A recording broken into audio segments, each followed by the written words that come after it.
Աղքատության մեջ մեծացած մի երիտասարդ կին ստիպված է լինում ամուսնանալ 60 տարեկան մի տղամարդու հետ, որի մասին բոլորը երդվում էին, թե նա նույնքան խոնարհ է, որքան ինքը։ 3 օր անց, անցնելով դռներով, որոնք երբեք չէր պատկերացնում մոտիկից տեսնել, նա հայտնաբերում է, որ իր նոր կյանքը թաքցնում էր մի գաղտնիք, որը կարող էր ամբողջովին փոխել իր ճակատագիրը։ Անսպասելի բացահայտումների, դժվար որոշումների անցյալի հետ հանդիպման մեջ նա պետք է որոշի, թե իրականում ով է ցանկանում լինել, այժմ, երբ աշխարհը վերջապես նրան տեսնում է։ Իսկ երբ բացվի վերջին նամակը, ոչինչ, ընդհանրապես ոչինչ, այլս նույնը չի լինի։ Մինչ այս զարմանալի պատմությանը ծանոթանալը, չմոռանաք բաժանորդագրվել ալիքին ավելի շատ հուզիչ պատմությունների համար։ Գլուխ 1. Ճակատագրի բեռը։ Անձրը թակում էր տան հետնամասի սենյակի մշուշոտ պատուհանը, այն փոքրիկ ու խոնավ սենյակի, որը Մարիամն իրեն էր համարում այն օրվանից, երբ հայրը հեռացավ, գրեթե 10 տարի առաջ։ Կաթիլների ձայնը ռիթմիկ էր, գրեթե հիպնոսացնող, մի քանի րոպե նա կարողանում էր զգացնել, թե ուրիշ տեղ է, հեռու այն իրականությունից, որն օրեցօր խեղդում էր իրեն։ Բայց պատրանքը երբեք երկար չէր տում։ Վարդուհու, իր խորթ մոր սուր ձայնը դանակի պես կտրում էր լռությունը, նրան վերադարձնելով Գյումրի իր գոյության դաժան իրականությանը, կենտրոն թաղամասի մեծ տանը, որտեղ հարմարավետությունը ոմանց արտոնությունն էր, բայց երբեք իրենը։ Մարիամը 22 տարեկան էր, մինչ գոտկատեղը հասնող ուղիղ շագանակագույն մազերով, մեղրագույն աչքերով, որոնք կարծես հին տխրություն էին կրում, աշխատանքից կոշտացած ձեռքերով։ 12 տարեկանից, երբ հայրը հանկարծակի հեռացավ, նրան թողնելով երկրորդ կնոջ խնամքին, նրա կյանքը վերածվել էր տնային գործերի, լուռ նվաստացումների գիշերների անվերջանալի հաջորդականության, երբ նա լաց էր լինում, որպեսզի ոչ ոք չլսի։ Վարդուհին երբեք չէր թաքցնում իր նախապատվությունն իր սեփական դուստրերի, Անահիտի Նարեի նկատմամբ, 2 երես առած աղջիկների, որոնք իրենց օրերն անցկացնում էին գեղեցկության սրահների, արտրի կենտրոններում գնումների անվերջ խնջույքների մեջ։ Մինչդեռ Մարիամը մաքրում էր, եփում ծառայում, կարծես լիներ առանց աշխատավարձի, առանց հանգստյան օրերի սպասուհի։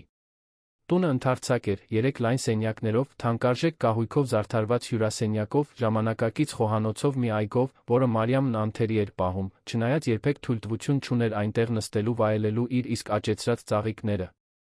Անահիտն ու Նարեն իրենց սենյակները լիքն էին բրենթային հագուստով, ներկրված օծանելիքներով, կոշիկներով, որոնք երբեք 3 անգամից ավելի չէին հագնում։ Մարիամն իր հերթին ուներ ընդամենը 2 զույգ պարզ հագուստ, մի զույգ մաշված սանդալներ, այն հավատը, որ հայրը սովորեցրել էր իրեն փայփայել մեկնելուց առաջ։ Հենց այդ փոքրիկ ու լուռ հավատն էր, որ նրան ոտքի վրա էր պահում, երբ թվում էր, թե ամեն ինչ փլուզվում է իր շուրջը։ Այդ մարտյան առավոտյան, չնայած անձրին, շոկն արդեն սկսում էր զգացվել։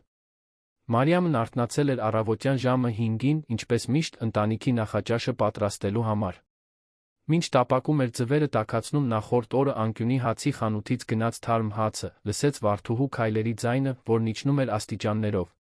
Կինը 50-ն անց էր, շիկահեր ներկված մազերով, միշտ խնամված եղունգներով, դեմքին դժգոհության մշտական արտահայտությամբ։ Հագել էր կապույտ մետաքսե խալաթ, փափուկ հողաթափեր, նրա սուր օծանելիքի հոտը լցնում էր խոհանոցը, նախքան նրա դռան մոտ հայտնվելը։ Մարիամ, պատրաստել ես նարնջի հյութը, որ խնդրել էի, վարդուհու ձայնը անհամբեր էր, ինչպես միշտ։ Մարիամը լուռ գլխով արեց, ցույց տալով սեղանի վրայի սափորը։ Վարդուհին նույնիսկ չնայեց նրան, պարզապես վերցրեց սափորը, լցրեց իր բաժակը, միտումնավոր մի քանի կաթիլ թափելով մաքուր հատակին հեռանալով առանց որե այլ բան ասելու։ Մարիամը խորը շունչ քաշեց, վերցրեց լաթը, մաքրեց սպիտակ հատակին հոսող նարնջագույն հեղուկը։ Արդեն սովոր էր։ 10 տարվա նման վերաբերմունքը սովորեցրել էր նրան չսպասել երախտագիտության, ճանաչման կամ նույնիսկ միտ բարի լույսի։ Անահիտն ու Նարեն իջան գրեթե կեսօրին, դեռ գիշերազգեստներով, բողոքելով, որ սուրճը սառն է։ Մարիամը վերատաքացրեց ամեն ինչ առանց բողոքելու, խնամքով մատուցեց նրանց, վերադարձավ խոհանոց, լվանալու կուտակված սպասքը։ Մինչ օճառում էր ափսեները, լսում էր, թե ինչպես են երկուսը խոսում հանգստյան օրերին կայանալիք խնջույքի մասին, քաղաքի կենտրոնի ակումբներից մեկում հանդիպած տղաների մասին, նոր զգեստների մասին, որոնք մայրը խոստացել էր գնել։ Մարիամը երբեք խնջույքի չէր գնացել։ Երբեք նոր զգեստ չէր ունեցել։ Երբեք ոչ մի տեղ հրավիրված չէր եղել։ Ժամերն այդ մռայլ երեքշաբթի օրը դանդաղ էին սահում։ Մարիամը մաքրեց ամբողջ տունը, խոնավ շորով սրբեց բոլոր սենյակները, լվացք արեց, փռեց պարանին, պատրաստեց ճաշը, էլի սպասք լվաց, ջրեց այգին դեռ ստիպված էր լսել վարդուհու բողոքները, թե ուտելիքն անալի է, թե այն կատարյալ համեմված էր։ Կեսօրից հետո նա մի քանի րոպե նստեց խոհանոցի աստիճանին, պատուհանից նայելով մարդաշատ փողոցին, որտեղ մարդիկ գալիս ու գնում էին իրենց կյանքերով, իրենց խնդիրներով, իրենց ուրախություններով։ Նա մտածում էր, թե ինչպիսին կլիներ նորմալ կյանք ունենալը, ընկերուհիներ ունենալը, սուրճ խմելու դուրս գալը, մեկին ունենալը, ով իսկապես հոգ տաներ իր մասին։ Բայց շուտով վարդուհին նորից գոռաց նրա անունը, Մարիամն արագ ոտքի կանգնեց, իր հեռավոր մտքերը պահելով սրտի մի թաքուն անկյունում։ Երեկոյան, երբ առը սկսում էր մայր մտնել, երկինքը նարնջագույն ներկելով, վարդուհին նրան կանչեց հյուրասենյակ։ Մարիամը սրտխառնոց զգաց։ Ամեն անգամ, երբ նրան այդպես էին կանչում, ինչ-որ վատ բան էր պատահելու։ Վարդուհին նստած էր կաշվե բազմոցին, ձեռքին սուրճի բաժակ, մի արտահայտությամբ, որը Մարիամն ի սկզբանե չկարողացավ վերծանել։ Անահիտն ու Նարեն նույնպես այնտեղ էին, յուրաքանչյուրը նստած մի բազկաթոռի, դեմքներին չարախինջ ժպիտներ։ Նստիր այստեղ, վարդուհին ցույց տվեց փայտե աթոռակը սուրճի սեղանիկի կողքին։ Մարիամը հնազանդվեց, ձեռքերը սառը քրտինքով պատված, սիրտը արագ-արագ խփում էր։ Ես քեզ համար նորություն ունեմ։ Մարիամը լուր սպասում էր, հայացքը հատակին հառած։ Դու ամուսնանալու ես։ Այս նախադասությունը ծանր քարի պես ընկավ նրա ուսերին։ Մարիամը բարձրացրեց հայացքը, շփոթված ու վախեցած։ Ինչպես թե ամուսնանալ, ձայնը դուրս եկավ թույլ, գրեթե անլսելի։ Ճիշտ այն, ինչ լսեցիր։ Ես քեզ համար ամուսնություն եմ կազմակերպել։ Տղամարդու անունը Անդրանիկ է, մոտ 60 տարեկան է, շատ փող չունի, բայց համաձայնել է քեզ հետ ամուսնանալ։ Արարողությունը 2 օրից է։ Մարիամը զգաց, թե ինչպես է հատակը փախչում իր ոտքերի տակից։ Բայց ես նույնիսկ չեմ ճանաչում այդ մարդուն։ Ինչպես կարող եք ինձ հետ այսպես վարվել։ Վարդուհին ուսերը թոթվեց, սուրճից մի կում անելով։ Կարծում ես, հավերժ քեզ պահելու եմ։ Դու չես սովորում, դրսում չես աշխատում, ապագա չունես։ Այդ մարդը պատրաստ է քեզ տանել։ Մի բերան պակաս կլինի իմ կերակրելուց։ Դու նույնիսկ պետք է շնորհակալ լինես։ Խոսքերը դաժան էին, կտրող, Մարիամը զգաց, որ արցունքները սպառնում են թափվել։ Անահիտն ու Նարեն ցածրաձայն ծիծաղեցին, կարծես դա մի մեծ կատակ լիներ։ Մարիամը սեղմեց ձեռքերը, փորձելով պահպանել ինքնատիրապետումը։ Ես չեմ ուզում ամուսնանալ մեկի հետ, ում չեմ ճանաչում։ Խնդրում եմ, ինձ մի ստիպեք դա անել։ Դու ընտրություն չունես, վարդուհու ձայնը սառն էր, վերջնական։ Կամ դու համաձայնում ես, կամ հենց հիմա հավաքում ես իրերդ ու հեռանում։ Իսկ հետո ո՞ր ես գնալու։ Փող չունես, ընկերներ չունես, ոչինչ չունես։ Այնպես որ ավելի լավ է ընդունես այն, ինչ առաջարկվում է։ Մարիամը լռեց, արցունքները վերջապես հոսում էին նրա դեմքով։ Գիտեր, որ վարդուհին ճիշտ էր։ Գնալու տեղ չուներ։ Ոչ ոք չուներ։ Հոր կողմից ողջ հարազատներ չկային, իսկ հեռավոր ազգականների հետ կապ չուներ։ Նա բոլորովին մենակ էր աշխարհում, այն կնոջ գերին, ով երբեք իրեն չէր սիրել։ Խեղդված ձայնով նա մրմնջաց գրեթե աննկատ, այո։ Վարդուհին գոհունակ ժպտաց։ Հիանալի է։ Վաղը կծանոթանաս Անդրանիկի հետ։ Նա կգա այստեղ ժամը 3-ին։ Իսկ մյուս օրը դու կհեռանաս այս տնից։ Հիմա գնա ընթրիքը պատրաստիր։ Մարիամը դողացող քայլերով վեր կացավ, վերադարձավ խոհանոց, ոտքերը թույլ, սիրտը կտոր-կտոր եղած։ Նա նստեց սառը հատակին, գլուխը դրեց ծնկներին, ցածրաձայն լաց եղավ, փորձելով խեղդել հեկեկոցները։ Ինչպես էր իր կյանքը հասել այս կետին։ Ինչպես էր հնարավոր, որ իր ճակատագիրը որոշվեր այս կերպ, առանց իր կողմից որևէ վերահսկողության։ Մտածեց հոր մասին, թե ինչպես էր նա իրեն պաշտպանում, թե ինչպես էր ասում, որ ինքը յուրահատուկ է, որ մաքուր սիրտ ունի, որ Աստված կհոգա իր մասին։ Արդյոք Աստված իսկապես տեսնում էր այս ամենը։ Արդյոք նա մտահոգվում էր իր տառապանքով։ Այդ գիշեր Մարիամը հազիվ կարողացավ քնել։ Պտտվում էր նեղ մահճակալում, պատկերացնելով, թե ինչպիսին կլիներ Անդրանիկ անունով այդ մարդը։ 60 տարեկան։ Գրեթե 3 անգամ իր տարիքից մեծ։ Առանց փողի, ըստ վարդուհու։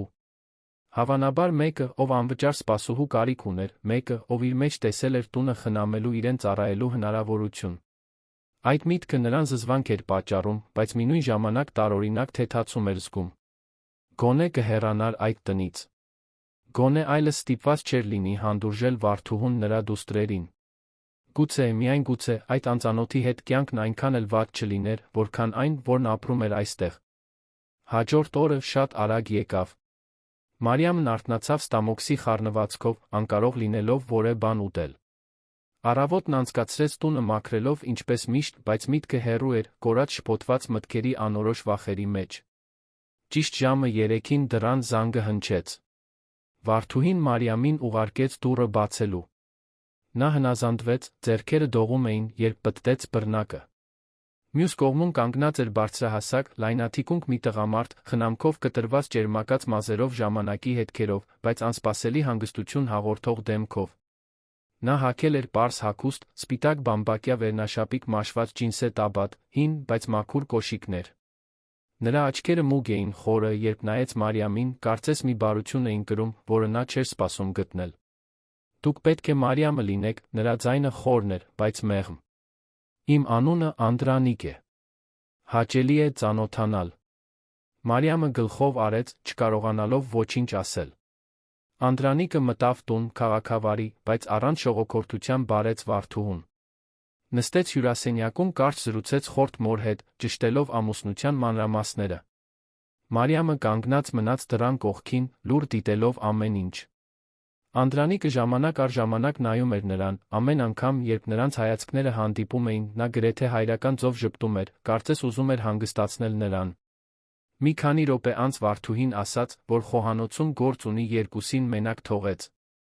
Անդրանիկը ոտքի կանգնեց, քայլեց դեպի Մարիամը, պահպանելով հարգալից հեռավորություն։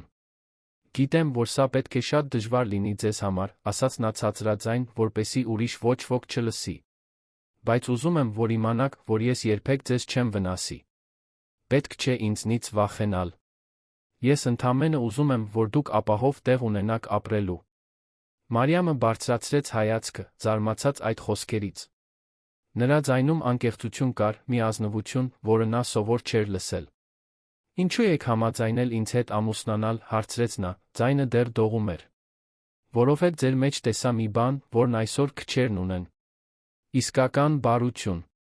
Ես ձեզ մյուս օրը տեսա, այգին խնամելիս, ծաղիկների հետ խոսելիս, կարծես նրանք ձեր ընկերները լինեին։ Տեսա, թե ինչպես եք մարդկանց հետ հարգանքով վարվում, նույնիսկ երբ նույնը չեք ստանում փոխարենը։ Դա հազվադեպ է, Մարիամ։ Եվ արժանի է պաշտպանության։ Նա չգիտեր ինչ ասել։ Ոչ ոք երբեք իր հետ այդպես չէր խոսել։ Ոչ ոք երբեք չէր նկատել իր գոյությունը, էլ չասած իր մեջ ինչ-որ բան գովեր։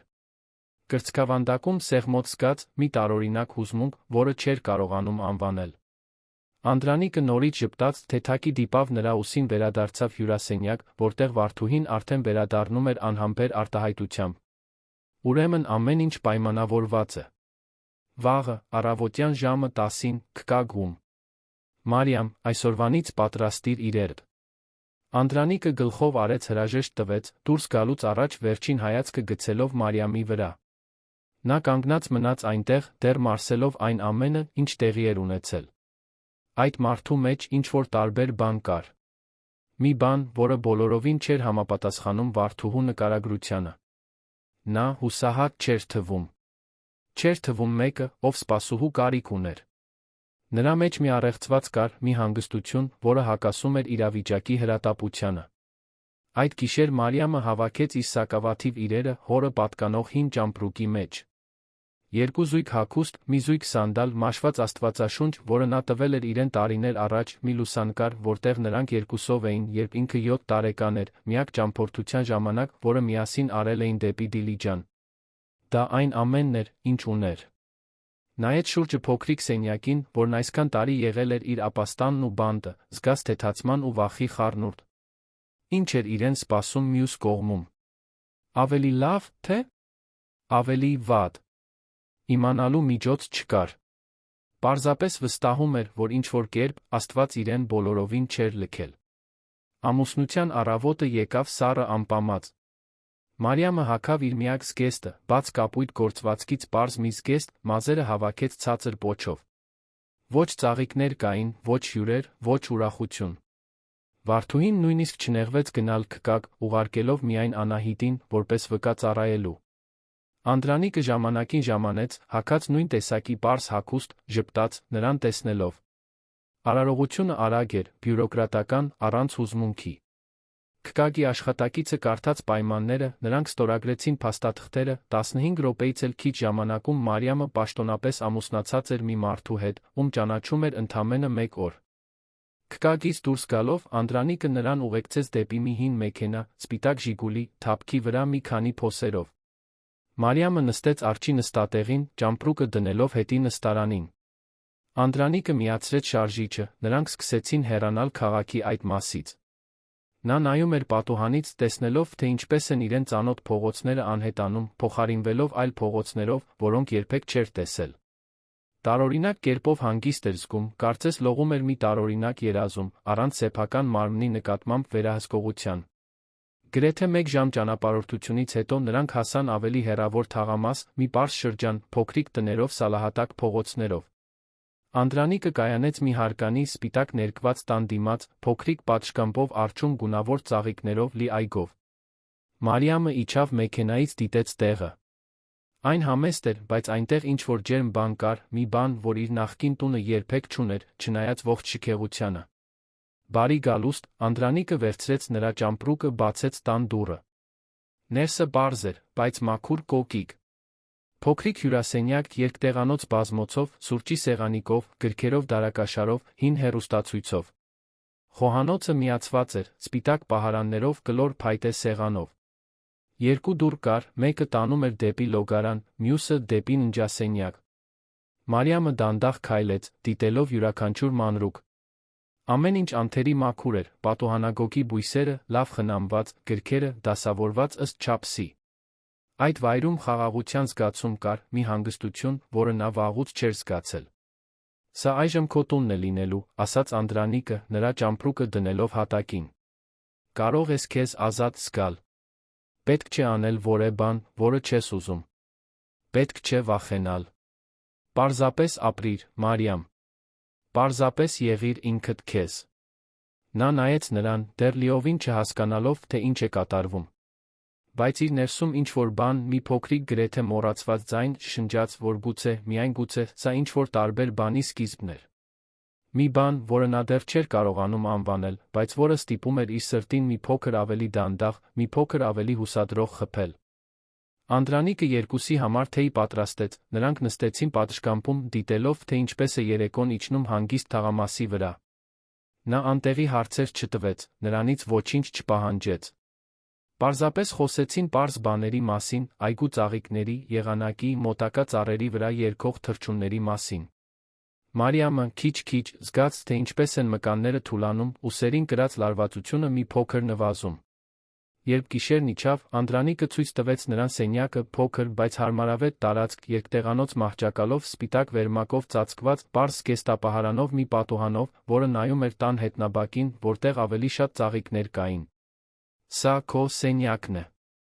Ես կքնեմ հյուրասենյակի բազմոցին։ Քեզ անձնական տարածք ժամանակ է պետք, հարմարվելու համար։ Ոչ մի բանի համար մի շտապիր։ Մարիամը զգաց, որ աչքերը լցվում են։ Ոչ ոք երբեք իր հետ այդքան բարի չէր եղել։ Ոչ ոք երբեք չէր մտահոգվել, թե ինքն ինչ է զգում կամ ինչի կարիք ունի։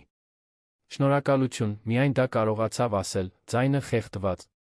Անդրանիկը պարզապես գլխով արեց, փակեց դուռը, նրան մենակ թողնելով։ Մարիամը նստեց մահճակալին, դիպավ վերմակի փափուկ գործվածքին, թույլ տվեց, որ արցունքներն ազատ հոսեն։ Բայց, առաջին անգամ երկար ժամանակ անց, դրանք տխրության արցունքներ չէին։ Դրանք թեթացման արցունքներ էին, մի փոքր, բայց համառ հույսի, որը սկսում էր ծլարձակել նրա հոգնած սրտի խորքում։ Գլուխ 2. Անցյալի նշանները։ Մարիամն արթնացավ պատուհանից դուրս երգող թռչունների ձայնից։ Մի քանի վայրկյան ապակողմնորոշված էր, չիմանալով, թե որտեղ է։ Սենյակը տարբեր էր, մահճակալը չափազանց հարմարավետ, խաղաղության մի տարօրինակ զգացում կար, որը նա չէր կարողանում հիշել, թե երբ էր վերջին անգամ զգացել։ Այնուհետ նախորդ օրվա հիշողությունը ալիքի պես վերադարձավ, ամուսնությունը Քկագում, ճանապարհորդությունը դեպի այդ պարզ տունը, Անդրանիկի անհասկանալի բարությունը։ Նա նստեց մահճակալին, դեռ մարսելով այն փաստը, որ սա իր նոր իրականությունն էր։ Արի լույսը ներս էր խուժում պատուհանից, սենյակը լուսավորելով մեղմ պայծառությամբ։ Մարիամը վեր կացավ, հագավ իր երկու հագուստներից մեկը, քայլեց դեպի դուռը, զգուշորեն բացելով այն։ Տանը լռություն էր։ Հյուրասենյակում բազմոցը հավաքված էր, ծածկոցը կատարյալ ծալված թիկնակի վրա, Անդրանիկից նշան չկար։ Խոհանոցի սեղանի վրա գտավ ձեռագիր գրություն, էլեգանտ ամուր ձեռագրով։ Բարի լույս, Մարիամ։ Ստիպված էի շուտ գնալ, մի քանի հարց լուծելու։ Զամբյուղում թարմ հաց կա, թերմոսում պատրաստի սուրճ, մրգամանում մրգեր։ Քեզ տանը զգա։ Կվերադառնամ երեկոյան։ Անդրանիկ։ Նա բռնեց գրությունը մատների արանքում, մի քանի անգամ վերընթերցելով բառերը։ Այդ տողերում մի նրբություն կար, որը խորապես հուզում էր իրեն։ Նստեց սեղանի շուրջ սուրճ լցրեց, մի կտոր կարագով հաց գծելով։ Ուտելիքը պարզ էր, բայց համեղ, տարիներ շարունակ առաջին անգամ նա կերավ առանց շտապելու, առանց ընդհատվելու կամ նախատինք լսելու վախի։ Նայեց շուրջը մաքուր կոկիկ խոհանոցին, մտածեց, թե ով էր խնամում այս տունը մինչ իր գալը։ Անդրանիկը մենակ էր ապրում։ Արդյոք նա ինքն էր ամեն ինչ անում։ Միտքը տարօրինակ էր թվում, հաշվի առնելով, որ իր ճանաչած տղամարդկանց մեծ մասը հազիվ ձու տապակել գիտեր։ Նախաճաշից հետո Մարիամը որոշեց մի փոքր ավելի ուսումնասիրել տունը։ Քայլեց դեպի պատշգամբ, նստեց այնտեղի փայտե ճոճաթոռին, դիտելով փողոցի հանգիստ շարժումը։ Հարաններն անցնում էին, բարելով միմյանց, երեխաները խաղում էին մայթին, մի անտեր շուն ծուլորեն քնած էր ծառի ստվերում։ Ամեն ինչ այնքան տարբեր էր այն թաղամասից, որտեղ ապրում էր Վարդուհու հետ, որտեղ մարդիկ հազիվ էին իրար հետ խոսում, կյանքը կարծես ընթանում էր մոլեգին սառը արագությամբ։ Ժամերը դանդաղ անցան։ Մարիամը ջրեց այգու ծաղիկները, կարդաց իր հետ բերած Աստվածաշնչի մի քանի էջ, մնաց դիտելով երկինքը, որը սկսում էր գույնը փոխել, երբ երեկոն մոտենում էր։ Արդեն սկսում էր մտածել, թե արդյոք Անդրանիկն իսկապես կվերադառնա, երբ լսեց տան դիմաց կայանող մեքենայի ձայնը։ Նա իջավ սպիտակ Ժիգուլիից, տանելով երկու մթերային տոպրակ, ժպտաց, նրան պատշգամբում տեսնելով։ Բարի երեկո, Մարիամ։ Ինչպես անցավ օրդ, նրա ձայնը ջերմ էր, անկեղծորեն հետաքրքրված։ Հանգիստ էր, պատասխանեց նա, ոտքի կանգնելով նրան օգնելու տոպրակներով։ Պարոն, պետք չէր այսքան բան գնել։ Իհարկե պետք էր։ Հիմա մենք երկուսով ենք այստեղ։ Եվ խնդրում եմ, ինձ պարոն մի կոչեք։ Կարող եք պարզապես Անդրանիկ ասել։ Նա գլխով արեց, դեռ լիովին հարմարավետ չզգալով այդ մտերմությունից։ Խոհանոցում օգնեց նրան տեղավորել գնումները, թարմ մրգեր, բանջարեղեն, միս, հաց, կաթ, պանիր, ամեն ինչ առատ քանակությամբ։ Անդրանիկը պատրաստեց ընթրիքը, խոսելով առօրյա բաների մասին, Գյումրիի երթևեկության մասին, որն օրեցօր վատանում էր, մի ֆիլմի մասին, որը նախորդ գիշեր դիտել էր հեռուստացույցով, այգու ծաղիկների մասին, որոնք հիասքանչ էին։ Մարիամը լուռ լսում էր, դեռ տարօրինակ զգալով այդ նորմալությունը, այդ թեթությունը։ Միասին ընթրեցին խոհանոցի փոքրիկ սեղանի շուրջ, պարզ մակարոն, տնական տոմատի սոուսով, որը Անդրանիկը պատրաստել էր զարմանալի հմտությամբ։ Ուտելիքը համեղ էր, Մարիամը կերավ մինչ կշտանալը, ինչը հազվադեպ էր իր նախկին տանը, որտեղ միշտ միայն մնացորդներն էր ուտում։ Ընթրիքից հետո միասին լվացին սպասքը, Անդրանիկը հյուրասենյակի հին նվագարկչի վրա դրեց դասական երաժշտության սկավառակ, որը ցածրաձայն հնչում էր։ Դասական երաժշտություն սիրում ես, հարցրեց նա, նստելով բազմոցին։ Չգիտեմ, երբեք շատ շփում չեմ ունեցել դրա հետ, անկեղծ պատասխանեց Մարիամը, նստելով բազմոցի մյուս ծայրին, պահպանելով հարգալից հեռավորություն։ Անդրանիկը ժպտաց։ Ուրեմն ես քեզ կներկայացնեմ։ Սա Բեթհովենի 9 հրթ սիմֆոնիան է։ Այն հույսի մասին է, ուրախության մասին, որը ծնվում է նույնիսկ մեծ ցավից հետո։ Նրանք մնացին այնտեղ, լուռ լսելով, թե ինչպես է երաժշտությունը լցնում իրենց միջ եղած տարածությունը։ Մարիամը փակեց աչքերը, թույլ տվեց, որ նոտաները պարուրեն իրեն, զգալով մի բան, որը չէր կարողանում անվանել, մի խորը հուզմունք, որը կարծես գալիս էր իր ներսի շատ թաքուն մի տեղից։ Երբ երաժշտությունն ավարտվեց, նկատեց, որ արցունքներ են հոսում իր դեմքով։ Անդրանիկը ոչինչ չասաց, պարզապես մաքուր թաշկինակ առաջարկեց, շարունակեց մնալ այնտեղ, լուռ մխիթարող ներկայություն։ Այդ գիշեր, երբ Մարիամը պառկեց իր սենյակում, տարօրինակ կերպով երախտապարտ զգաց։ Երախտապարտ այդ վայրի, այդ խաղաղության, այդ մարդու համար, ով իրեն վերաբերվում էր մի արժանապատվությամբ, որը կարծում էր, թե ընդմիշտ կորցրել է։ Նա արագ քնեց, օրորվելով թաղամասի հանգիստ գիշերվա ձայներով։ Երկրորդ օրը նմանատիպ օրինաչափությամբ անցավ։ Անդրանիկը վաղ առավոտյան գնաց, թողնելով մեկ այլ բարի գրություն, վերադարձավ երեկոյան։ Մարիամն օգտվեց ժամանակից, տունը մաքրելու համար, ոչ թե որովհետ պարտավոր էր, այլ որովհետ ուզում էր ինչ-որ կերպ իր ներդրումն ունենալ։ Լվաց հագուստը, փռեց պարանին, պարզ ճաշ պատրաստեց, սիրով խնամեց այգին։ Իրեն օգտակար զգաց, բայց այլ կերպ, ոչ թե որպես ծառա, այլ որպես մեկը, ով այդ տարածքի մի մասն էր։ Սակայն ինչ-որ բան սկսեց գրավել նրա ուշադրությունը։ Հյուրասենյակը կարգի բերելիս նկատեց, որ դարակաշարի վրա մի գզրոց կար, որը միշտ փակ էր։ Հետաքրքրությունից փորձեց բացել այն, բայց այն ամուր փակված էր։ Անկողնու կողքի պահարանի վրա, որտեղ Անդրանիկը պետք է քներ, նա տեսավ մի գեղեցիկ կնոջ շրջանակված լուսանկար, մուգ մազերով բարի ժպիտով, ավելի երիտասարդ Անդրանիկի կողքին։ Ո՞վ էր այդ կինը։ Նրա կինը, ով մահացել էր, ինչպես նա հպանցիկ նշել էր։ Մարիամը մի տարօրինակ բանի խայթոց զգաց, ոչ թե հենց խանդ, այլ հետաքրքրություն այն մարդու անցյալի նկատմամբ, ով իր ամուսինն էր միայն թղթի վրա։ Երբ Անդրանիկը վերադարձավ այդ երեկո, մի մեծ տուփ էր տանում։ Մարիամն օգնեց նրան ներս բերել այն, նա զգուշորեն դրեց այն հյուրասենյակի սեղանին։ «Սա քեզ համար է», ասաց նա, ժպտալով։ Մարիամը բացեց տուփը, ներսում գտավ մի քանի հագուստի կտորներ, պարզ, բայց գեղեցիկ զգեստներ, բլուզներ, տաբատներ, կիսաշրջազգեստներ, ամեն ինչ նոր իր չափսով։ Նա աչքերը լայն բացեց, զարմացած։ Ինչպես պարոնը, այսինքն, ինչպես դուք գիտեիք իմ չափսը։ Դիտեցի քո հագուստը, երբ տեսա այն պարանին չորանալիս։ Մտածեցի, որ դու արժանի ես ավելի շատ տարբերակներ ունենալու։ Մարիամը զգաց, որ աչքերը նորից լցվում են։ Ոչ ոք երբեք իր համար նոր հագուստ չէր գնել այն օրվանից, երբ հայրը ողջ էր։ Շնորհակալություն, շշնջաց նա, դիպչելով փափուկ գործվածքներին։ Իսկապես շնորհակալություն։ Պետք չէ շնորհակալություն հայտնել։ Սա նվազագույնն է, որ կարող եմ անել։ Բայց այդ առատաձեռնության մեջ ինչ-որ բան կար, որը նրան հետաքրքրում էր։ Անդրանիկն ասում էր, որ շատ փող չունի, բայց հագուստը լավ որակի էր, գնած ուտելիքը երբեք չէր պակասում, նրա ժեստերում մի բնականություն կար, որը հակասում էր ենթադրյալ աղքատությանը։ Մարիամը իր կասկածները իրեն պահեց, չցանկանալով անշնորհակալ կամ կասկածամիտ թվալ։ Այդ գիշեր, ընթրիքից հետո, Անդրանիկը զանգ ստացավ։ Արագ պատասխանեց, դուրս եկավ պատշգամբ, ցածրաձայն խոսելով։ Մարիամը չկարողացավ լսել խոսակցությունը, բայց նկատեց, որ նա լարված էր թվում, տարբերվելով սովորական հանգստությունից։ Երբ վերադարձավ, դեմքը լուրջ էր, բայց նրան տեսնելով, ստիպողաբար ժպտաց։ Ամեն ինչ լավ է, ասաց նա, բայց նա վստահ չէր, թե հավատում է։ Ավելի ուշ, երբ Մարիամն արդեն իր սենյակում էր, լսեց, թե ինչպես է Անդրանիկը հյուրասենյակում թղթեր քրքրում։ Հետաքրքրասեր, նա դուռը միայն մի փոքր բացեց, տեսավ նրան նստած սեղանի շուրջ, ուսումնասիրելով փաստաթղթեր, որոնք կնիկներով դրոշներով էին, պաշտոնական տեսք ունեին։ Բացված նոութբուք էլ կար, մի բան, որը չէր համապատասխանում իրենց համեստ տանը։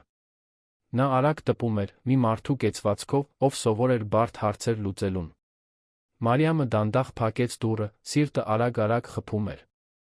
Ո՞վ էր իրականում Անդրանիկը։ Երրորդ օրը տարբեր կերպ սկսվեց։ Մարիամն արթնացավ Անդրանիկի սենյակի դուռը թեթակի թակելուց։ Կարող ես հագնվել, ասաց նա փայտի միջով։ Ուզում եմ քեզ այսօր մի յուրահատուկ տեղ տանել։ Նա արագ վեր կացավ, հետաքրքրված մի փոքր նյարդային։ Ընտրեց իրեն նվիրած նոր զգեստներից մեկը, պարզ, բայց էլեգանտ մուգ կապույտ զգեստ, մազերը հավաքեց պոչով։ Երբ դուրս եկավ սենյակից, Անդրանիկը սպասում էր նրան հյուրասենյակում, հագած սովորականից մի փոքր ավելի լավ հագուստ, սպիտակ վերնաշապիկ ստաբատ։ Նա ժպտաց, նրան տեսնելով։ Դու գեղեցիկ ես։ Մարիամը զգաց, որ դեմքը տաքանում է։ Սովոր չէր հաճոյախոսությունների։ Շնորհակալություն։ Ո՞ր ենք գնում։ Կտեսնես։ Անակնկալ է։ Նրանք նստեցին սպիտակ ժիգուլին, սկսեցին վարել։ Մարիամը պատուհանից դիտում էր բնապատկերը, փորձելով գուշակել ուղղությունը։ Նրանք դուրս եկան իրենց պարզ թաղամասից սկսեցին անցնել Գյումրիի ավելի մարդաշատ թաղամասերով։ Անցան Կենտրոնական պողոտայով, Ազատության հրապարակով, իսկ հետո սկսեցին բարձրանալ դեպի քաղաքի ավելի հարուստ թաղամասերը։ Մարիամը ճակատը կնճռեց, շփոթված։ Ինչ էին անում այնտեղ։ Գրեթե 40 րոպե ճանապարհորդությունից հետո Անդրանիկը մտավ մի լայն, ծառաշատ փողոց երկու կողմերում առանձնատներով։ Մարիամը սրտխառնոց զգաց։ Ինչ-որ սխալ պետք է լինի, մրմնջաց նա։ Անդրանիկը պարզապես ժպտաց, շարունակելով վարել։ Մեքենան վերջապես կանգնեց մի հսկայական կալվածքի դիմաց, շրջապատված բարձր պարիսպներով երկաթյա նախշազարդ դարպասով։ Պահակակետում համազգեստավոր անվտանգության աշխատակիցներ կային, Անդրանիկին տեսնելով անմիջապես բացեցին դարպասը, հարգանքով բարելով նրան։ Բարի վերադարձ, պարոն Անդրանիկ։ Մարիամը բոլորովին կորած էր։ Մեքենան առաջ շարժվեց քարե ճանապարհով, որը տանում էր դեպի մի վիթխարի առանձնատուն, ներկված բեժ սպիտակ երանգներով, մուտքի մոտ հունական սյուներով, հսկայական պատուհաններով մի այգով, որը կարծես դուրս էր եկել դիզայնի ամսագրից։ Ջրի շատրվաններ, քանդակներ, բոլոր գույների ծաղիկներ, ամեն ինչ անթերի, ամեն ինչ կատարյալ։ Անդրանիկը կայանեց գլխավոր մուտքի դիմաց։ Ինչ ենք անում այստեղ, հարցրեց Մարիամը, ձայնը դողում էր։ Անդրանիկն անջատեց շարժիչը, շրջվեց դեպի նա, նրա մուգ աչքերը հարված նրա աչքերին։ Սա քո իսկական տունն է, Մարիամ։ Բարի գալուստ։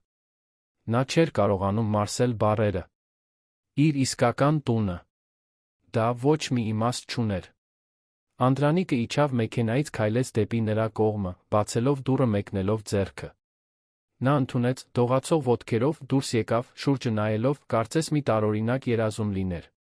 Առանձնատան դուռը բացվեց, միջին տարիքի մի կին, էլեգանտ համազգեստով, հայտնվեց ժպտալով։ Պարոն Անդրանիկ, այնքան լավ է, որ վերադարձաք։ Եվ սա պետք է տիկին Մարիամը լինի։ Բարի գալուստ։ Տիկին Մարիամ։ Բառերն անհասկանալի կերպով արձագանքեցին նրա մտքում։ Անդրանիկը նրան ուղեկցեց առանձնատան ներսը, Մարիամը հազիվ էր հավատում իր տեսածին։ Մուտքի սրահը հսկայական էր, բարձր առաստաղից կախված բյուրեղյա ջահով, փայլեցված մարմարե հատակով, երկրորդ հարկ տանող կոր աստիճաններով, պատերին արվեստի գործերով, կահույքով, որը կարծես թանգարանից լիներ։ Չեմ հասկանում, վերջապես կարողացավ ասել, ձայնը թույլ։ Ինչ է կատարվում։ Ինչու ինձ այստեղ բերեցիք։ Անդրանիկը նրան ուղեկցեց դեպի շքեղ հյուրասենյակ, իտալական կաշվե բազմոցներով, տպավորիչ բուխարիով, հիասքանչ այգուն նայող պատուհաններով։ Նա ստիպեց նրան նստել ծնկի, իջավ նրա դիմաց, նրբորեն բռնելով նրա ձեռքերը։ Մարիամ, ես պետք է քեզ ճշմարտությունն ասեմ։ Ես այն մարդը չեմ, ում դու կարծում ես։ Ես ծածրի, թե աղքատ եմ, որպեսզի քեզ ճանաչեմ առանց դիմակների, առանց շահերի, առանց ստի։ Բայց իրականությունն այն է, որ ես Շիրակի մարզի ամենամեծ շինարարական ընկերություններից մեկի սեփականատերն եմ։ Այս առանձնատունը, կալվածքները, բիզնեսները, այս ամենն իմն է։ Կամ ավելի ճիշտ, այժմ մերն է։ Նա նայեց նրան, անկարող խոսելու։ Նրա խոսքերը կարծես շատ հեռվից էին գալիս, խուլ, կարծես ջրի տակ լիներ։ Դա չի կարող ճիշտ լինել։ Ինչու դուք դա կանեիք։ Ինչու կստեիք։ Անդրանիկը հոգոց հանեց, նրա աչքերը հին տխրություն էին բացահայտում։ Որովհետև ես կորցրի իմ կնոջը 5 տարի առաջ։ Նա իմ կյանքի սերն էր, երբ նա գնաց, ես կորցրի ամեն ինչի իմաստը։ Հեռացա բիզնից, թույլ տվեցի, որ իմ գործընկերները հոգ տանեն ամեն ինչի մասին, ապրեցի մեկուսացած։ Մարդիկ սկսեցին կարծել, որ ես ամեն ինչ կորցրել եմ, որ սնանկացել եմ։ Եվ ես թույլ տվեցի, որ այդպես մտածեն։ Խաղաղություն էի ուզում, լռություն, ուզում էի մոռանալ ցավը։ Բայց հետո տեսա քեզ։ Տեսա, թե ինչպես ես վերաբերվում ծաղիկներին, ինչպես ես այդքան սիրով խնամում փոքր բաները։ Տեսա քո բարությունը, նույնիսկ այդքան տառապելով։ Եվ հասկացա, որ աշխարհում դեռ լավ բան կա։ Մի բան, որն արժեր պաշտպանել։ Այնպես որ խնդրեցի Վարդուհուն, որ թույլ տա քեզ ինձ հետ ամուսնանալ։ Նա արագ համաձայնեց, իհարկե, մտածելով, որ ազատվում է մի բեռից։ Բայց ինձ համար դու փրկություն էիր։ Մարիամը զգում էր, որ արցունքներն ազատ հոսում են հիմա։ Այս ամենը չափազանց շատ էր։ Բայց ես արժանի չեմ այս ամենին։ Ես ոչ ոք եմ։ Ես պարզապես մի աղքատ աղջիկ եմ, ով ոչինչ չունի առաջարկելու։ Անդրանիկը ոտքի կանգնեց, քայլեց դեպի սենյակի անկյունում գտնվող ազնվական փայտից գրասեղանը։ Բացեց մի գզրոց, հանեց մի թղթապանակ։ Վերադարձավ Մարիամի մոտ, տվեց թղթապանակը նրան։ Բացիր։ Դողացող ձեռքերով Մարիամը բացեց թղթապանակը։ Ներսում իրավական փաստաթղթեր կային, պայմանագրեր, սեփականության վկայականներ։ Եվ բոլորի վրա նրա անունն էր. Մարիամ Սիլվա Ֆերեյրա, առանձնատան սեփականատեր, բանկային հաշիվների սեփականատեր, Անդրանիկյան շինարարություն ընկերության մեծամասնական բաժնետեր։ Ես ամեն ինչ քո անունով եմ գրանցել, մեղմ ասաց Անդրանիկը։ Առանձնատունը, փողը, բիզնեսները։ Ամեն ինչ քոնն է։ Որովհետև դու արժանի ես արժանապատիվ կյանք ունենալու։ Որովհետև քո բարությունն ավելին արժե, քան ցանկացած հարստություն, որը ես կարող էի կուտակել։ Մարիամը թղթապանակը գցեց հատակին, դեմքը ծածկեց ձեռքերով, անզուսպ հեկեկալով։ Դա հնարավոր չէր։ Դա իրական չէր։ Չէր կարող լինել։ Բայց Անդրանիկն այնտեղ էր, նորից ծնկի իջած նրա կողքին, գրկելով նրան, մինչ նա լաց էր լինում, թույլ տալով, որ ողջ ցավը, ցնցումը, անհավատությունը ալիքներով դուրս գան։ Ես չգիտեմ ինչ անել, կարողացավ ասել նա հեկեկոցների միջից։ Չգիտեմ ինչպես ապրել սրա հետ։ Չգիտեմ ինչպես լինել այդ մարդը։ Դու պետք չէ լինես որևէ մեկը, բացի նրանից, ով արդեն ես։ Պարզապես շարունակիր լինել բարի, առատաձեռն, անկեղծ։ Մնացածը ես քեզ կսովորեցնեմ։ Ես քեզ կօգնեմ սովորել կառավարել ամեն ինչ, հասկանալ բիզնեսը, պատասխանատվությամբ հոգ տանել այս հարստության մասին։ Բայց այսօր պարզապես շնչիր։ Պարզապես ընդունիր, որ քո կյանքը փոխվել է։ Նրանք մնացին այնտեղ անորոշ ժամանակով, մինչ Մարիամը կարողացավ մի փոքր հանգստանալ։ Անդրանիկը նրան տարավ առանձնատունը ծանոթացնելու, սենյակ առ սենյակ։ 23 սենյակ կար, ներառյալ 8 ննջասենյակ, հսկայական գրադարան, կինոսրահ, մարզասրահ, փակ բացօթյա լողավազաններ, գինու մառան, բարդ գրասենյակ, նույնիսկ արվեստի ստուդիա։ Յուրաքանչյուր տարածք մյուսից ավելի տպավորիչ էր, Մարիամն իրեն ավելի ու ավելի փոքր էր զգում այդքան շքեղության առջ։ Գլխավոր ննջասենյակում Անդրանիկը ցույց տվեց նրանց զգեստասենյակը, որը լի էր նոր կանացի հագուստով, բոլորը նրա չափսով, կոշիկներով, պայուսակներով, աքսեսուարներով։ Ես պատվիրել եմ, որ ամեն ինչ պատրաստ են քեզ համար։ Ընտրիր այն, ինչ ուզում ես հագնել, կամ եթե նախընտրում ես, կարող ենք ավելի շատ բաներ գնել քո ճաշակով։ Մարիամը դիպավ թանկարժեք գործվածքներին, դիզայներական զգեստներին, իրեն բոլորովին օտար զգաց։ Ինչպես կարող էր դա հագնել։ Ինչպես կարող էր այնտեղ ապրել։ Ամեն ինչ չափազանց անիրական էր։ Շրջայցի վերջում նրանք վերադարձան հյուրասենյակ։ Մի աշխատակցուհի թեյ թխվածքաբլիթներ մատուցեց, Մարիամին վերաբերվելով մի երկյուղածությամբ, որը նրան անհարմար էր զգացնում։ Երբ նորից մենակ մնացին, Անդրանիկը նորից բռնեց նրա ձեռքերը։ Գիտեմ, որ սա շատ բան եմ ասելու համար։ Բայց ուզում եմ, որ իմանաս, որ ես այս ամենն արել եմ, որովհետև հավատում եմ քեզ։ Որովհետև այն 3 օրերի ընթացքում, որոնք միասին անցկացրինք պարս տանը, տեսա, որ դու ճիշտ այնպիսին ես, ինչպիսին սպասում էի, որ կլինես։ Մեկը, ով չի կոռումպացվի հարստությունից։ Մեկը, ով այս ամենը կօգտագործի բարություն անելու համար։ Մարիամը նայեց նրան, դեռ փորձելով հասկանալ։ Իսկ հիմա։ Ինչ է լինելու հիմա։ Հիմա դու ես որոշում։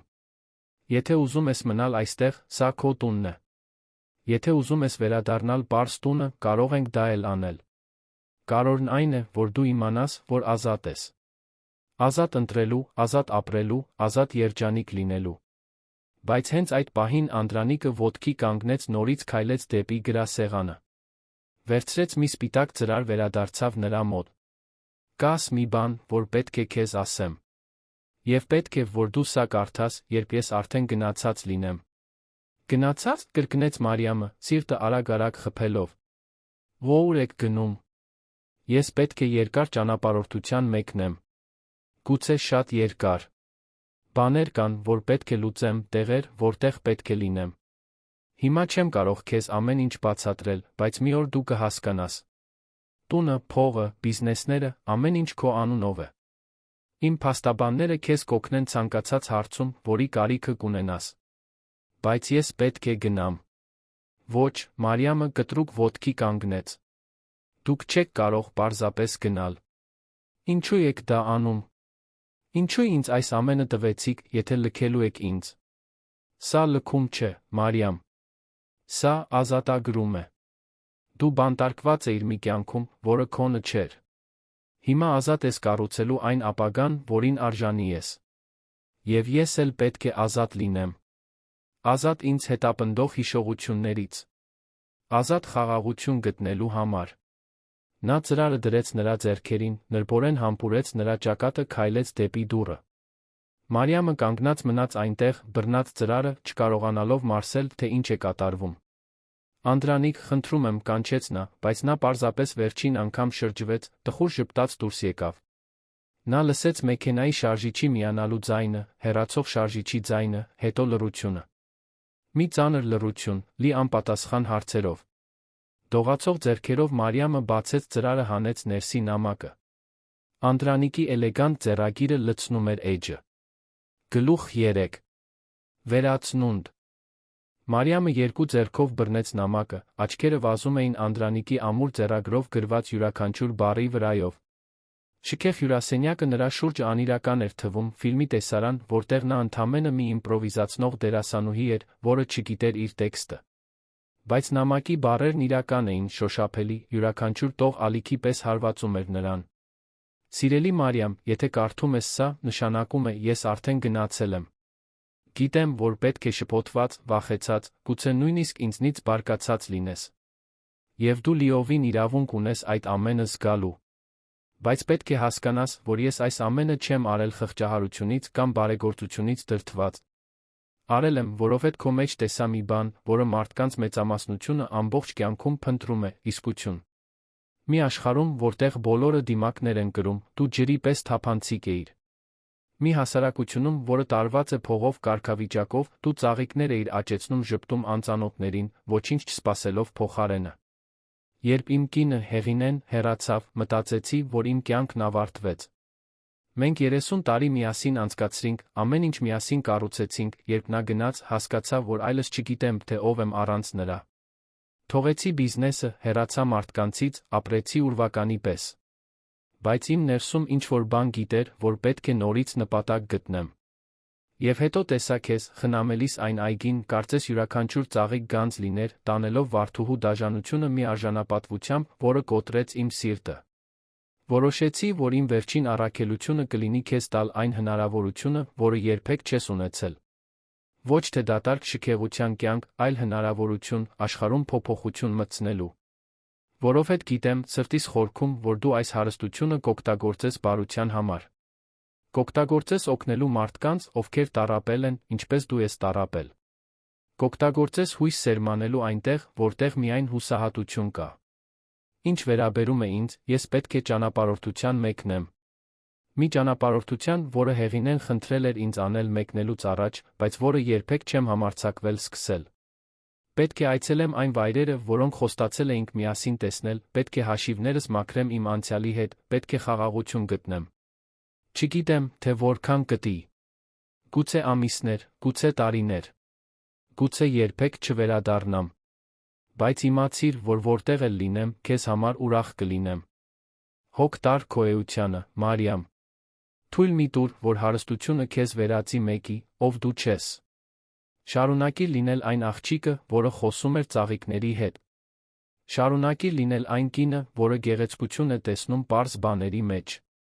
Եվ երբ կասկածներ ունենաս, հիշիր, որ դու ավելի ուժեղ ես, քան պատկերացնում ես։ Սիրով հիացմունքով, Անդրանիկ։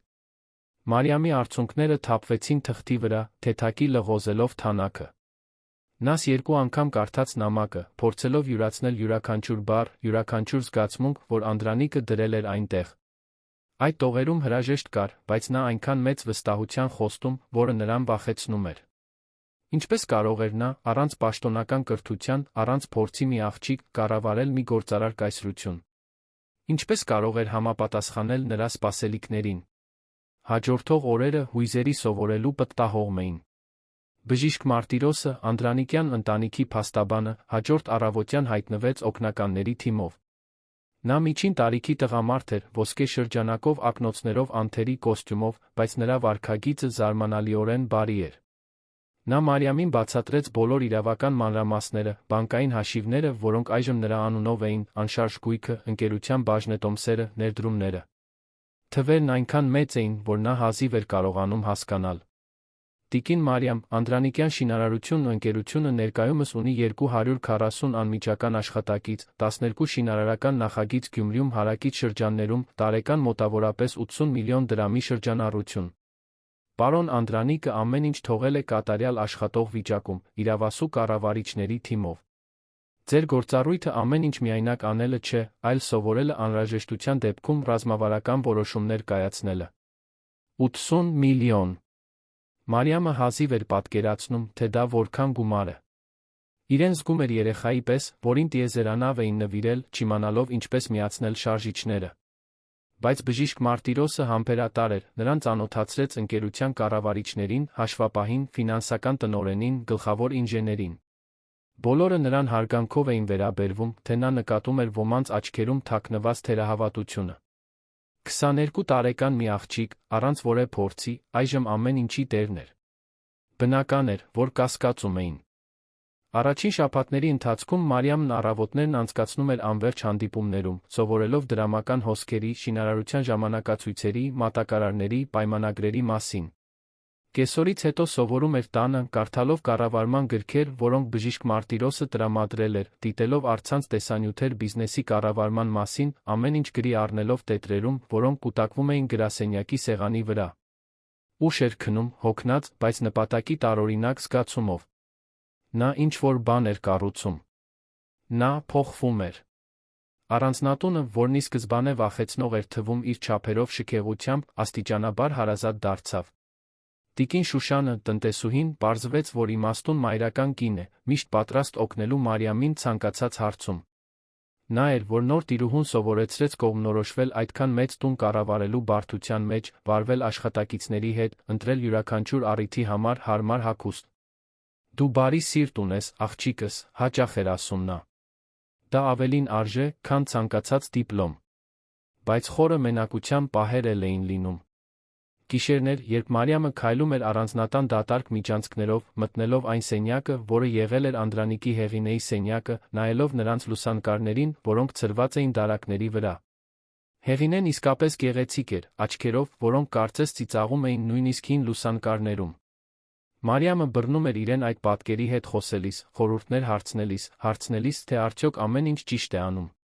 Երբեմն լաց էր լինում, կարոտելով Անդրանիկին, այն 3 պարզ օրերը փոքրիկ տանը, երբ ամեն ինչ ավելի քիչ բարդ էր թվում։ Ընկերությունը ստանձնելուց 2 ամիս անց Մարիամն իր առաջին մեծ որոշումը կայացրեց։ Ֆինանսական հաշվետվությունները վերանայելիս նկատեց, որ զգալի գումար կա առանձին հաշվի վրա, որը նախատեսված էր սոցիալական պատասխանատվության համար, բայց երբեք չէր օգտագործվել։ Կանչեց բժիշկ Մարտիրոսին, հարցրեց այդ մասին։ Այո, դա մի գաղափար էր, որ պարոն Անդրանիկն ուներ հեռանալուց առաջ։ Նա ուզում էր սոցիալական նախագծեր ստեղծել, բայց ի վերջո այդպես էլ չիրականացրեց։ Գումարն այդպես էլ մնաց այնտեղ։ Մարիամը զգաց, որ իր ներսում ինչ-որ բան վառվեց։ Ես ուզում եմ օգտագործել այդ գումարը։ Ուզում եմ հիմնադրամ ստեղծել խոցելի իրավիճակում գտնվող երիտասարդներին օգնելու համար։ Ուզում եմ առաջարկել մասնագիտական դասընթացներ, կրթություն, հնարավորություններ։ Բժիշկ Մարտիրոսը ժպտաց, զարմացած, տպավորված։ Հիանալի գաղափար է, տիկին Մարիամ։ Անմիջապես կսկսեմ աշխատել իրավական ընթացակարգերի վրա։ Այսպես ծնվեց Նոր հույսը հիմնադրամը, մի նախագիծ, որը սկսվեց փոքր, վարձակալած տարածքով մի թաղամասում, առաջարկելով համակարգչային, անգլերենի մասնագիտական վերապատրաստման դասընթացներ ցածր եկամուտ ունեցող երիտասարդների համար։ Մարիամը պարտադիր այցելում էր հիմնադրամ ամեն շաբաթ, զրուցում ուսանողների հետ, ծանոթանում նրանց պատմություններին, նրանց դժվարություններին։ Նրանց մեջ տեսնում էր իր սեփական ուղու արտացոլանքները, դա նրան մոտիվացնում էր ավելին անել։ Ամիսների ընթացքում հիմնադրամը մեծացավ։ Մարիամը կարողացավ համագործակցություններ հաստատել տարածաշրջանի ընկերությունների հետ, ավելի շատ մասնաճյուղեր բացեց Գյումրիի այլ ծայրամասային թաղամասերում, ընդլայնեց դասընթացները, ներառելով ատաղձագործություն, դերձակություն, խոհարարություն։ Հարյուրավոր երիտասարդներ անցան ծրագրերով, աշխատանք գտան, փոխեցին իրենց կյանքը։ Պատմությունները հասնում էին Մարիամին հուզիչ նամակների, շնորհակալական այցերի, մայրերի ամուր գրկախառնությունների միջոցով, ովքեր տեսնում էին, որ իրենց երեխաները ճանապարհ են գտնում։ Լրատվամիջոցները սկսեցին նկատել երիտասարդ գործարար կնոջ մասին ռեպորտաժներ, որը կյանքեր էր փոխում, հայտնվեցին տեղական, ապա ազգային թերթերում։ Մարիամը մի քանի հարցազրույց տվեց, միշտ ամաչկոտ, միշտ անհարմար զգալով ուշադրության կենտրոնում, բայց ամուր իր ուղերձում կրթությունը հնարավորությունը կարող են փոխել ճակատագրեր։ Ընկերությունում Մարիամը նույնպես փոփոխություններ իրականացրեց։ Բարձրացրեց ավելի ցածր պաշտոններում գտնվող աշխատակիցների աշխատավարձերը, բարելավեց արտոնությունները, ստեղծեց կրթաթոշակային ծրագիր աշխատողների երեխաների համար։ Սկզբում որոշ կառավարիչներ բողոքում էին, որ դա կնվազեցնի շահույթը, բայց Մարիամն անդրդվելի էր։ Երջանիկ գնահատված մարդիկ ավելի լավ են աշխատում։ Ես չեմ պատրաստվում հարստություն կառուցել ուրիշի տառապանքի վրա։ Եվ նա ճիշտ էր։ Արտադրողականությունը բարձրացավ, կադրերի հոսունությունը նվազեց, ընկերությունը սկսեց ճանաչվել ոչ միայն իր շինարարության որակով, այլ իր աշխատակիցներին վերաբերվելու ձով։ Մարիամը հայտնաբերեց, որ առաջնորդության տաղանդ ունի, ոչ թե ավտորիտար առաջնորդության, այլ կարեկցող առաջնորդության, որը լսում է, սովորում, անկեղծորեն հոգ տանում մարդկանց մասին։ Ամուսնությունից 1 տարի անց Նոր հույսը հիմնադրամն արդեն ազդեցություն էր ունեցել ավելի քան 1000 երիտասարդի վրա, Մարիամը դարձել էր սոցիալական պատասխանատվության չափանիշ Շիրակի մարզում։ Գործարարները նրա հետ հանդիպումներ էին խնդրում, հասկանալու, թե ինչպես իրականացնել նմանատիպ նախագծեր, համալսարանները նրան հրավիրում էին դասախոսությունների, մրցանակները սկսեցին հայտնվել։ Բայց այս բոլոր ճանաչման պահերին Մարիամը խորը կարոտ էր զգում Անդրանիկի նկատմամբ։ Ուզում էր այդ ձեռքբերումները կիսել նրա հետ։ Ուզում էր, որ նա տեսներ, որ ինքը կատարել է խոստումը, որ չի կոռումպացվել հարստությունից, որ այս ամենը օգտագործում է բարություն անելու համար։ Բայց Անդրանիկը երբեք կապի դուրս չեկավ։ Ոչ մի նամակ, ոչ մի զանգ, ոչ մի նշան։ Կարծես անհետացել էր երկրի երեսից։ Մարիամը մասնավոր քննիչներ վարձեց, բայց նրանք երբեք ոչինչ չգտան։ Կարծես նա ուզում էր անտեսանելի, անհասանելի լինել։ Այս բացակայությունը ցավեցնում էր ոչ թե որովհետև Մարիամը սիրահարվել էր նրան ավանդական ռոմանտիկ իմաստով, այլ որովհետև նրանց միջ խորը կապ կար, փոխադարձ հարգանք, որը գերազանցում էր ցանկացած պարզ սահմանում։ Մի հինգշաբթի կեսօր, Անդրանիկի մեկնումից գրեթե 14 ամիս անց, Մարիամը ընկերության գլխամասային գրասենյակի իր սեղանին մի խորհրդավոր ծրար ստացավ։ Ուղարկող չկար, միայն նրա անունն էր ձեռագիր գրված։ Ներսում մի փոքրիկ բացիկ կար, մեկ նախադասությամբ։ Ինչ-որ բան փոխվել է այնտեղ, որտեղ ամեն ինչ սկսվեց։ Մարիամը մի քանի անգամ վերընթերցեց բառերը։ Որտեղ ամեն ինչ սկսվեց։ Վարդուհու տունը։ Սիրտը արագ-արագ սկսեց խփել։ Արդյոք դա Անդրանիկից էր։ Բայց ինչու նա իրեն հետ կուղարկեր այնտեղ։ Որոշեց, որ պետք է պարզի։ Խնդրեց իր վարորդին, պարոն Պողոսին, իրեն տանել կենտրոն թաղամաս, այն տուն, որն այսքան տարի եղել էր իր բանտը։ Ճանապարհորդությունը հավերժություն թվաց, թե ընդամենը 40 րոպե էր։ Մարիամը նայում էր շքեղ մեքենայի պատուհանից, որն այնքան տարբեր էր Անդրանիկի սպիտակ Ժիգուլիից, զգում էր անհանգստության հետաքրքրության խառնուրդ։ Ինչ կգտներ այնտեղ։ Վարդուհին դեռ ապրում էր տանը։ Դուստրերը դեռ մոտակայքում էին։ Նրա մի մասը չէր ուզում վերապրել այդ անցյալը, բայց մյուս մասը գիտեր, որ պետք է դիմակայել դրան։ Երբ մեքենան կանգնեց տան դիմաց, Մարիամը ցնցում ապրեց։ Տեղը անճանաչելի էր։ Այգին, որը նա սովորաբար խնամում էր, լքված էր, մոլախոտերով մեռած ծաղիկներով։ Ճակատի ներկը թափվում էր, որոշ պատուհաններ կոտրված ապակիներ ունեին, ընդհանուր անկման տեսք կար, որը կտրուկ հակասում էր այն շքեղությանը, որը տունը ցուցադրում էր անցյալում։ Մարիամը իջավ մեքենայից, քայլեց դեպի մուտքի դուռը։ 3 անգամ թակեց, սպասեց։ Քարշ եկող քայլեր մոտեցան, դուռը բացվեց, բացահայտելով մի վարդուհու, որը կարծես 20 տարով ծերացել էր։ Նրա մազերը, որոնք նախկինում միշտ ներկված խնամված էին, ճերմակած խառնված էին։ Դեմքը, որը նախկինում լիքը խնամված էր, նիհար խորը կնճիռներով էր պատված։ Հագել էր հին բծավոր հագուստ, նրա աչքերը, որոնք սովորաբար փայլում էին ամբարտավանությամբ, այժմ կարծես հանգած դատարկ էին։ Մարիամ, վարդուհու ձայնը դուրս եկավ խռպոտ, զարմացած։ Դո՞։ Ինչ ես անում այստեղ։ Ես հաղորդագրություն ստացա, որ այստեղ ինչ-որ բան փոխվել է։ Եկա տեսնելու։ Վարդուհին դառը, առանց հումորի ծիծաղեց։ Փոխվել է։ Ամեն ինչ փոխվեց։ Կարող ես մտնել, եթե համարձակություն ունես տեսնելու, թե ինչ է մնացել։ Մարիամը մտավ տուն, սիրտը սեղմվեց։ Ներսը դրսից էլ ավելի վատ վիճակում էր։ Կոտրված կահույք, կեղտոտ պատեր, բորբոսի հոտ։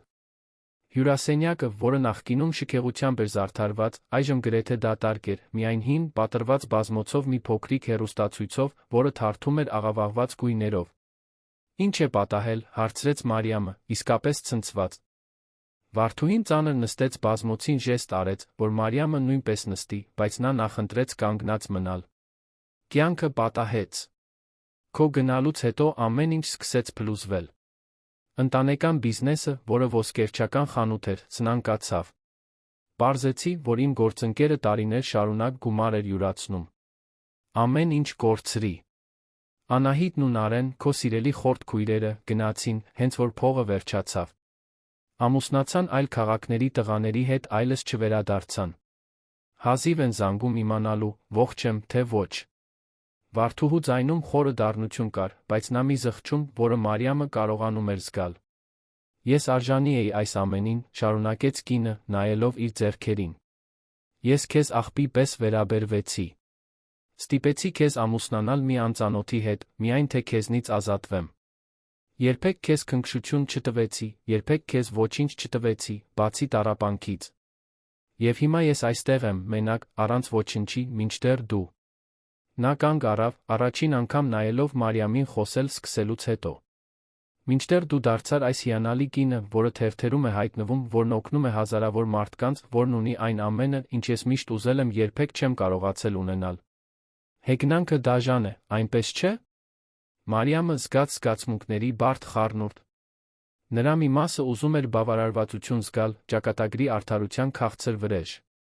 Բայց ավելի մեծ մասը, այն մասը, որը Անդրանիկը տեսել էր նրա մեջ ի սկզբանե, միայն կարեկցանք էր զգում։ Վարդուհին այլս նախկին հզոր դաժան կինը չէր։ Նա պարզապես միայնակ կոտրված մի տիկին էր, որը քաղում էր իր սեփական արարքների հետանքները։ Ես այստեղ չեմ եկել քեզ դատելու, մեղմ ասաց Մարիամը։ Եկել եմ, որովհետև հաղորդագրություն ստացա։ Բայց քանի որ այստեղ եմ, ուզում եմ, որ իմանաս, որ ես քեզ ներում եմ։ Ոչ թե որովհետև դու արժանի ես, այլ որովհետև ես արժանի եմ ազատվել այդ բեռից։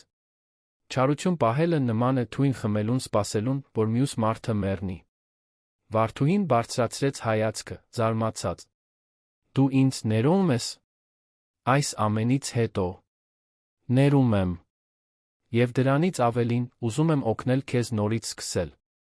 Ոչ թե շքեղությամբ, ոչ թե արտոնություններով, այլ արժանապատվությամբ։ Ես կվճարեմ քեզ համար մի փոքրիկ բնակարանի վարձը, ամսական օգնություն կտրամադրեմ քո հիմնական կարիքների համար, եթե ուզում ես, կարող եմ քեզ աշխատանք գտնել հիմնադրամում, ինչ-որ պարզ բան, գուցե օգնելով մաքրության կամ խոհանոցի գործերում։ Ինչու դու դա կանեիր, հարցրեց Վարդուհին, ձայնը դողում էր։ Ինչու կօգնեիր մեկին, ով քեզ այդքան վատություն է արել։ Որովհետև սովորել եմ, որ իսկական հարստությունը ոչ թե նրանում է, թե ինչ ունես, այլ նրանում, թե ինչ ես անում նրանով, ինչ ունես։ Եվ սովորել եմ, որ բարությունը պայմանական չպետք է լինի։ Այն պետք է առաջարկվի հատկապես նրանց, ովքեր արժանի չեն, որովհետև հենց այդտեղ է այն ունենում փոխակերպման ամենամեծ ուժը։ Վարդուհին սկսեց լաց լինել, լուր արցունքներ, որոնք հոսում էին նրա ծերացած դեմքով։ Ես երբեք ներողություն չեմ խնդրել իմ արածներից ոչ մեկի համար։ Երբեք չեմ կարծել, որ պետք է։ Բայց հիմա, քեզ այստեղ տեսնելով, այդքան առատաձեռն լինելով, երբ կարող էիր պարզապես ծիծաղել իմ դժբախտության վրա, հասկանում եմ, թե որքան սխալ էի։ Ցավում եմ, Մարիամ։ Իսկապես շատ ցավում եմ։ Մարիամը զգաց, որ իր սեփական արցունքները սպառնում են թափվել, բայց զսպեց իրեն։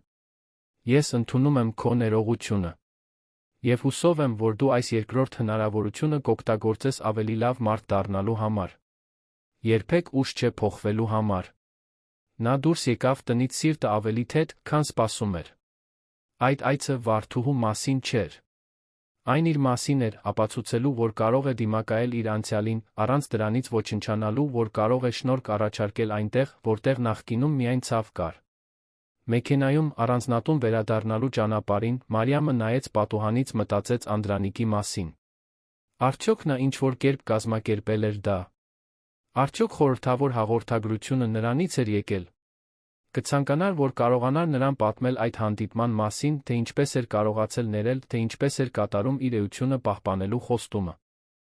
Որտեղ էլ որ լինես, Անդրանիկ, մտածեց նա, հուսով եմ հպարտ ես։ Ամիսները շարունակում էին անցնել։ Նոր հույսը հիմնադրամս 2 մասնաճյուղ բացեց, մեկը Վանաձորում, մյուսը Սպիտակում։ Մարիամը ստեղծեց մենթորական ծրագիր, որտեղ հաջողակ գործարարներն օգնում էին երիտասարդ ձեռներեցներին իրենց նախագծերը կյանքի կոչել։ Նա բացեց ամբողջական մասնագիտական դպրոց, լաբորատորիաներով, գրադարաններով նվիրված ուսուցիչների թիմով։ Յուրաքանչյուր նախագիծ մտածված էր խնամքով, միշտ հիշելով իր սեփական պատմությունը, միշտ ձգտելով առաջարկել այն, ինչ ինքը կցանկանար ստանալ։ Անդրանիկյան շինարարություն ընկերությունը նույնպես ծաղկում էր։ Մարիամն իրականացրեց կայուն պրակտիկաներ շինարարության մեջ, սկսեց հնարավորինս օգտագործել էկոլոգիական նյութեր, ստեղծեց անտարբերականգնման ծրագիր, որտեղ շինարարության մեջ կտրված յուրաքանչյուր ծառի դիմաց 10 տնկվում էր։ Ընկերությունը ստացավ բնապահպանական հավաստագրեր, դարձավ չափանիշ ոչ միայն շինարարության որակով, այլ էկոլոգիական պատասխանատվությամբ։ Մի երեքշաբթի երեկո, ամուսնությունից 2 տարի անց, Մարիամն իր գրասենյակում էր առանձնատանը, վերանայելով հիմնադրամի նոր մասնաճյուղի նախագծերը, երբ հեռախոսը զանգեց։ Անծանոթ համար էր։ Նա տատանվելով պատասխանեց. «Ալո»։ Մյուս կողմում կանացի բարի ձայն. «Տիկին Մարիամ Ֆերեյրա»։ «Այո, ես եմ։ Իմ անունը բժիշկ Բեատրիս է։ Ես բժիշկ եմ մասնավոր կլինիկայում այստեղ Երանում։ Զանգում եմ, որովհետև իմ հիվանդներից մեկը խնդրեց ինձ կապ հաստատել ձեզ հետ»։ Մարիամի սիրտը սկսեց արագ-արագ խփել։ «Հիվանդ։ Արդյոք։ Ո՞վ է նրա անունը», հարցրեց նա, ձայնը անհանգիստ։ Նա խնդրեց դեռ չբացահայտել։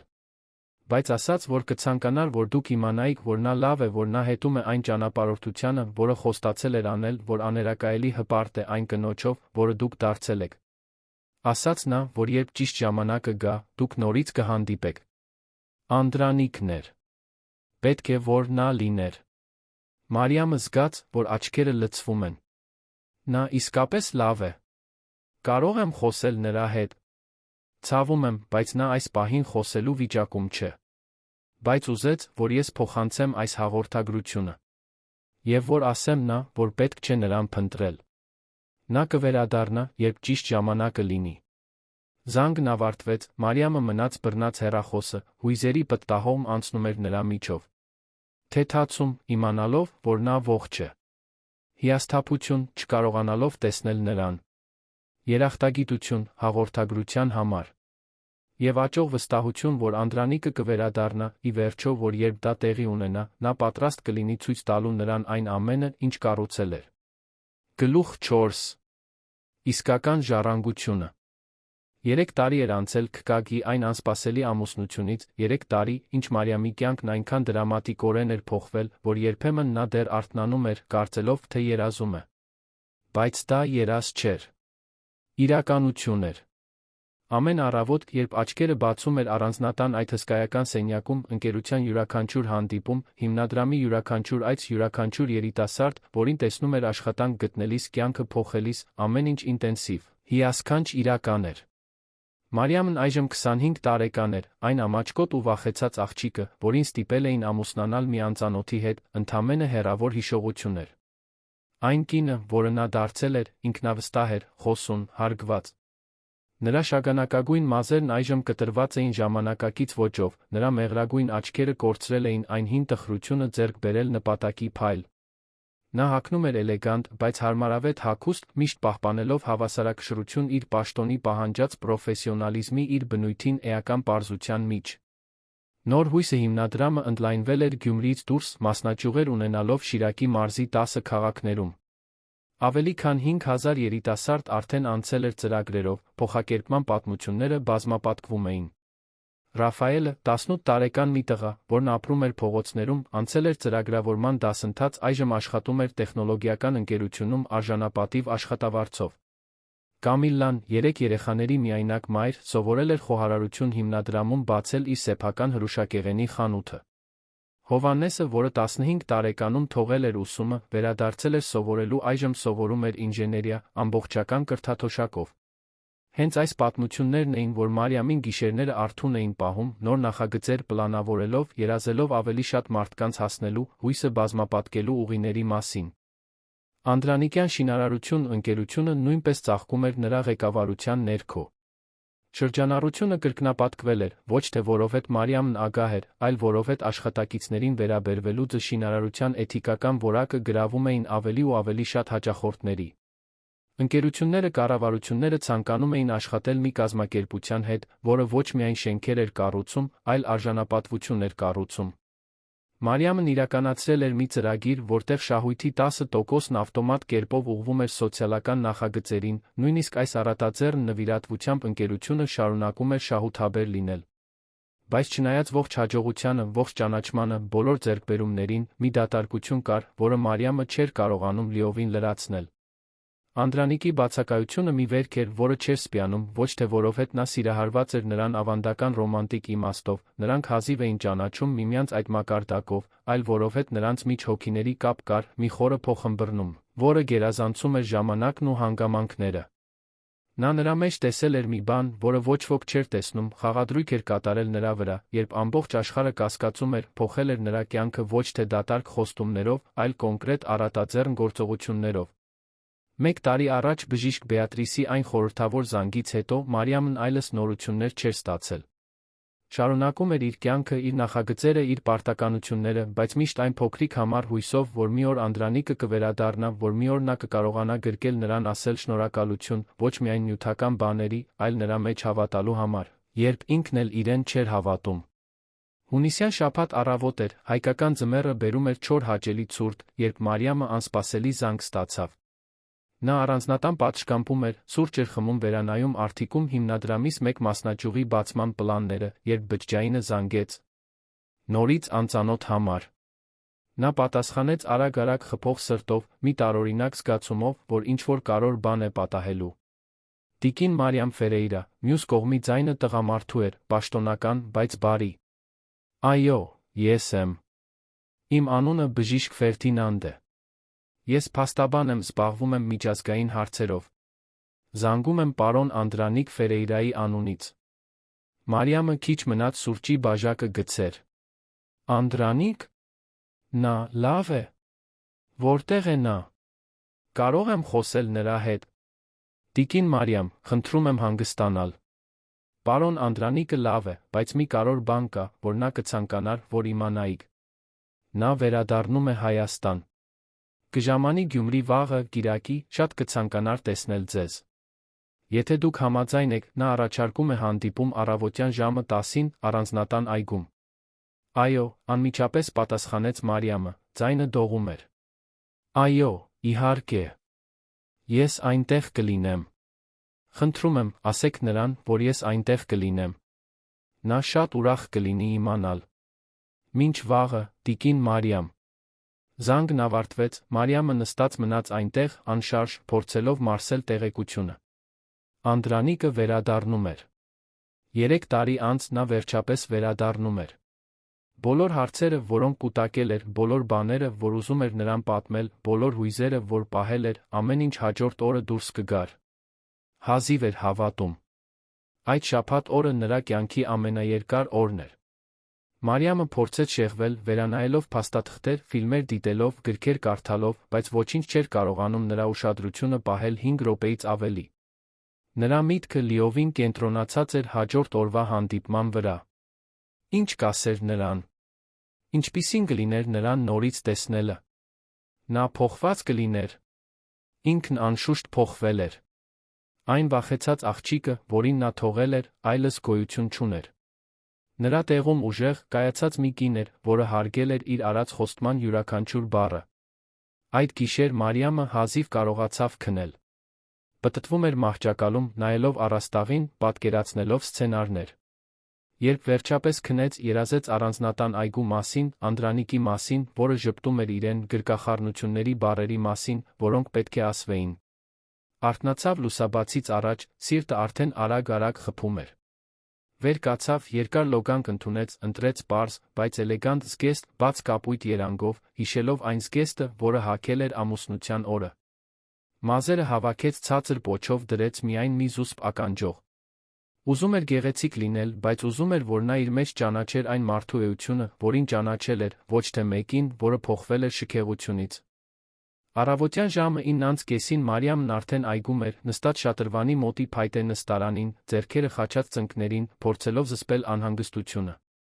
Այգին հատկապես գեղեցիկ էր այդ առավոտ, ձմեռային ծաղիկները բացվում էին մանուշակագույն, դեղին սպիտակ երանգներով, ծառերը թեթակի օրորվում էին սառը զեփյուռից, շատրվանի ջրի ձայնը հանգիստ մեղեդի էր ստեղծում։ Ճիշտ ժամը 10-ին նա լսեց քայլերի ձայն քարքարոտ ճանապարհին։ Շրջվեց, սիրտը մի վայրկյան կանգ առավ։ Անդրանիկն էր։ Ավելի նիհար, քան հիշում էր, դեմքը նշանավորված մի քանի նոր կնճիռներով, մազերն այժմ լրիվ ճերմակ, բայց աչքերը, այն մուգ խորը աչքերը դեռ նույն բարության փայլն ունեին, որը նա կճանաչեր ցանկացած վայրում։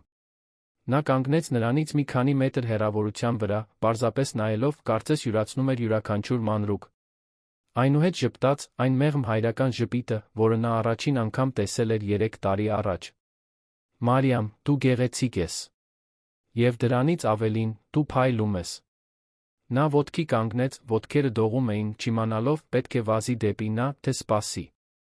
Անդրանիկը լուծեց հարցը, քայլելով դեպի նա, բացելով ձեռքերը։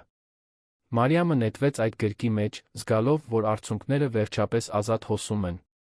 Դա նման էր վաղուց հեռացած հորը գրկելուն, դա թեթացում էր, երախտագիտություն, սեր իր ամենամաքուր անշահախնդիր ձով։ Այնքան կարոտել եմ քեզ, կարողացավ ասել նա հեկեկոցների միջից։ Ինչու այդքան երկար հեռու մնացիր։ Որովհետև պետք էր, մեղմ պատասխանեց Անդրանիկը, նրան մի փոքր հեռացնելով, նրա աչքերին նայելու համար։ Պետք էր կատարել մի խոստում, որը տվել էի Հեղինեին, նախքան նրա մեկնելը։ Մենք միասին խոստացել էինք, որ եթե մեզնից մեկի հետ ինչ-որ բան պատահի, մյուսը կճանապարհորդի աշխարհով, կտեսնի այն վայրերը, որոնք երազել էինք այցելել, կապրի երկուսի փոխարեն։ Բայց երբ նա գնաց, ես կաթվածահար եղա ցավից։ Չկարողացա դրանից ոչինչ անել։ Մինչ որ քեզ հանդիպեցի։ Նա նրան ուղեկցեց դեպի նստարանը, նրանք նստեցին կողք կողքի։ Երբ քո մեջ տեսա այն իսկական բարությունը, այն լուր ուժը, իմացա, որ եթե քեզ հնարավորություն տամ, դու ոչ միայն կգոյատես, այլ կծաղկես։ Եվ հասկացա, որ դա կլինի իմ վերջին առաքելությունը, նախքան Հեղինեին տված իմ խոստումը կատարելու մեկնելը։ Քեզ տալ այն կյանքը, որին արժանի էիր, հետո ինձ տալ ազատություն, ապրելու այն, ինչ թողել էի։ Եվ ապրեցի՞ր, հարցրեց Մարիամը։ Ապրեցի։ Այցելեցի բոլոր այն վայրերը, որոնք Հեղինեն ես երազել էինք տեսնել։ Էյֆելյան աշտարակը Փարիզում, Սանտորինի լողափերը Հունաստանում, Ճապոնիայի տաճարները, Պատագոնիայի լեռները, հյուսիսային լույսերը Նորվեգիայում։ Յուրաքանչյուր վայրում զգում էի, որ նա ինձ հետ է, ժպտում է, ուրախ, որ ես վերջապես հարգում եմ մեր խոստումը։ Եվ յուրաքանչյուր վայրում մտածում էի նա քո մասին, մտածելով, թե ինչպես ես, արդյոք կատարում ես քո սեփական խոստումը։ Եվ հետո պարզում էի, ասաց Անդրանիկը, ժպիտը հատելով արցունքները։ Պարզում էի միջազգային թերթերից, առցանց ռեպորտաժներից, Հայաստանից եկող մրցանակներից։ Երիտասարդ գործարար կինը, որը կյանքեր է փոխում, բարերարը, որը հնարավորություններ է տվել հազարավորներին։ Ես այնքան հպարտ էի, Մարիամ։ Այնքան անչափ հպարտ էի քեզնով։ Ես միայն կարողացա ձեր շնորհիվ։ Այն վստահության շնորհիվ, որը դուք իմ մեջ դրեցիք։ Ոչ, Անդրանիկը գլուխը թափահարեց։ Դու կարողացար նրա շնորհիվ, թե ով ես դու։ Ես պարզապես մի դուռ բացեցի։ Դու էիր, որ անցար մյուս կողմում պալատ կառուցեցիր։ Եվ դա արեցիր, պահպանելով քո էությունը, պահպանելով քո բարությունը, պահպանելով պարզ բաների մեջ գեղեցկություն տեսնելու այդ ունակությունը։ Դա շատ հազվադեպ է, Մարիամ։ Դա պարկ է։ Նրանք ժամերով մնացին այնտեղ, խոսելով ամեն ինչի մասին։ Անդրանիկը պատմեց իր ճանապարհորդությունների, իր տեսած վայրերի, իր հանդիպած մարդկանց մասին։ Խոսեց Հեղինեի մասին, թե ինչպես վերջապես հաշտվել էր նրա մեկնման հետ, թե ինչպես էր սովորել, որ իսկական սերը չի ավարտվում ֆիզիկական բացակայությամբ, այլ շարունակում է ապրել յուրաքանչյուր հիշողության, այդ սիրուց ոգեշնչված յուրաքանչյուր գործողության մեջ։ Մարիամը պատմեց հիմնադրամի յուրաքանչյուր նախագծի այն երիտասարդների մասին, որոնց կյանքը փոխվել էր։ Խոսեց ընկերության իր իրականացրած փոփոխությունների, իր դիմագրաված մարտահրավերների մասին։ Պատմեց Վարդուհու հետ վերամիավորման, թե ինչպես էր կարողացել ներել, թե ինչպես էր այդ ներումն իրեն ազատել կապանքներից, որոնց մասին նույնիսկ չգիտեր, որ կրում է։ Եվ էլի բան կա, ասաց Մարիամը, աչքերը փայլում էին։ Ես սկսել եմ հանդիպել։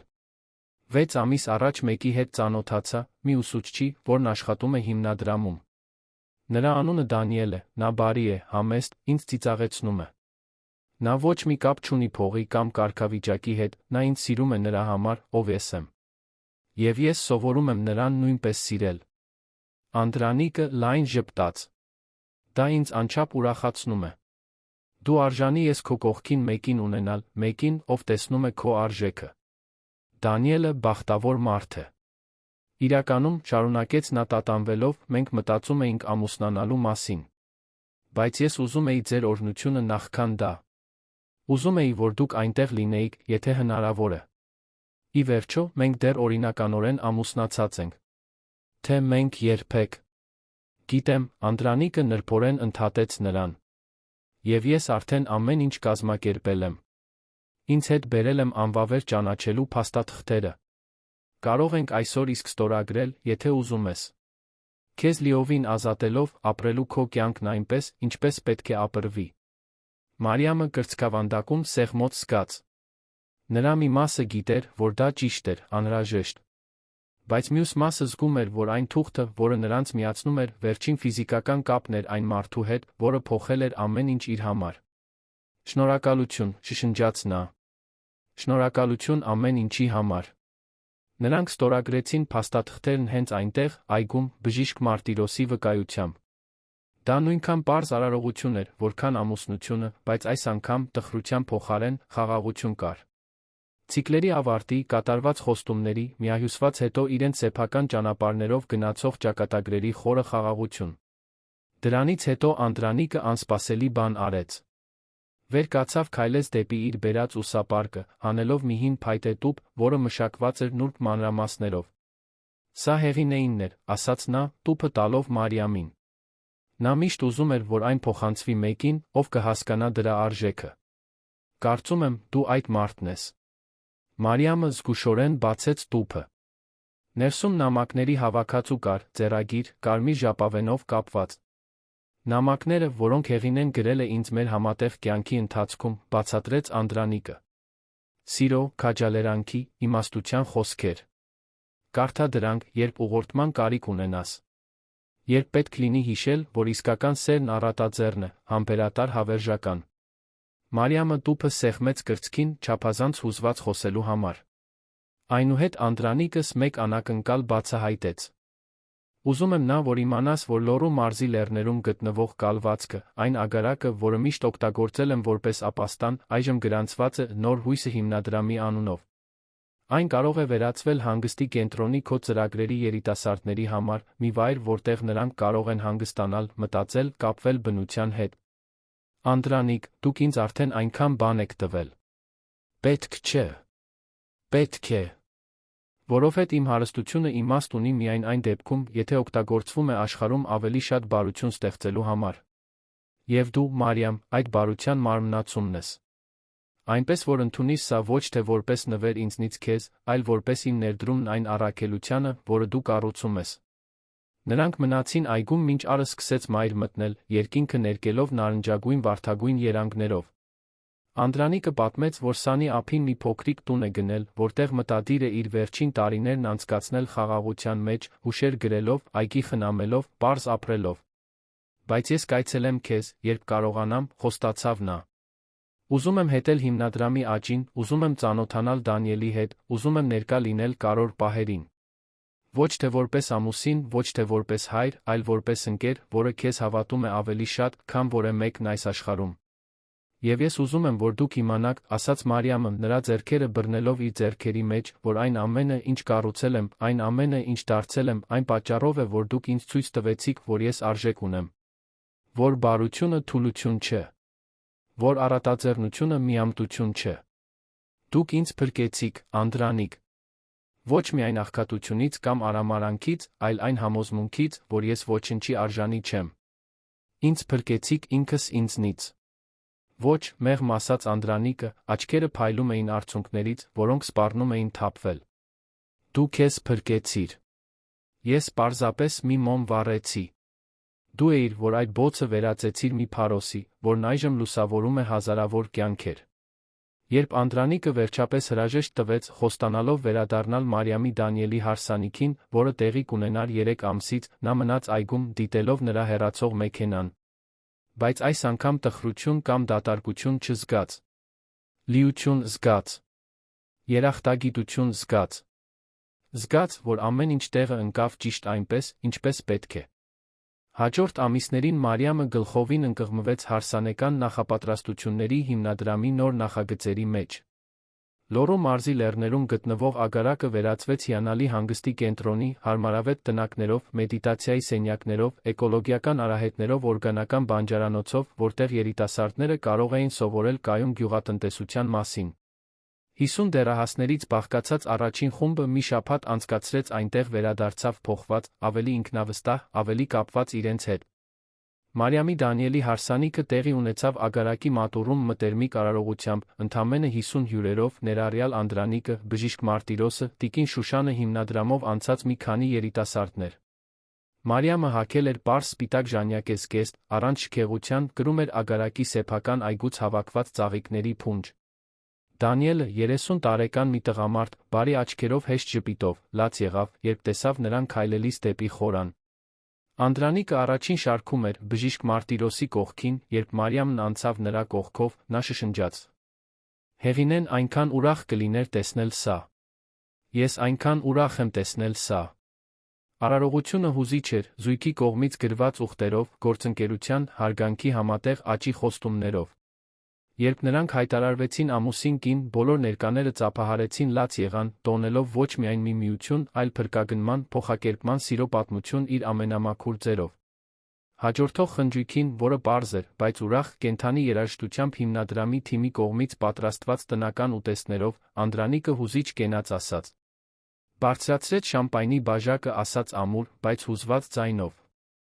Այսօր մենք տոնում ենք երկու հրաշալի մարդկանց ամուսնությունը։ Բայց մենք նա տոնում ենք ավելի մեծ բան։